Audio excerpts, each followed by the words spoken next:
ভাই বাংলাদেশের প্লেয়ারদের বলি ভাই, কি খেলায় কোনো একটা খেলা হলো, টেস্ট ম্যাচ হেরে গেছে, ঠিক আছে, টেস্ট ম্যাচে না হয় তোমাদের দ্বারা হবে না, টেস্ট ম্যাচ সবার দ্বারা হয় না, কিন্তু পাকিস্তানে গিয়ে একটা দুটো ম্যাচ জিতলে না টেস্ট ম্যাচ শেখা হয়ে যায় না।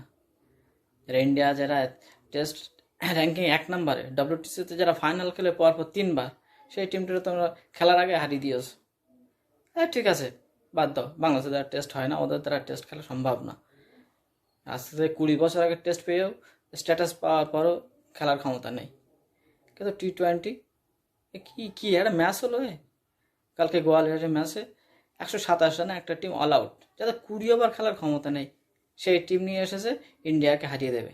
যেখানে ইন্ডিয়ার বেশিরভাগ প্লেয়ার, 60% প্লেয়ার সব ইন্টারন্যাশনাল অভিজ্ঞতা নেই, নতুন খেলছে, তাদের সঙ্গে একটা স্কোর করতে পারে না।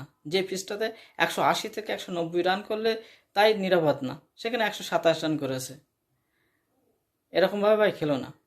আমরা একটু খেলা দেখতে বসি, ভারতের খেলা দেখি, আমাদের কাছে ক্রিকেটটা ধর্মের মতো।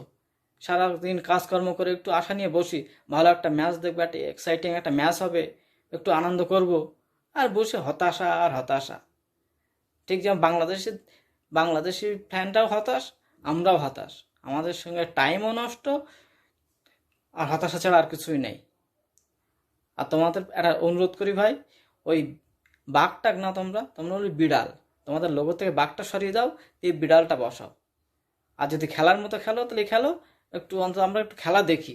হার জিত হতেই পারে, আমাদের ইন্ডিয়া এই না যে হারবে না, ইন্ডিয়া হারতেই পারে, আর বাংলাদেশের কাছে ইন্ডিয়া হারলো হারলো, কোনো ব্যাপার না তো।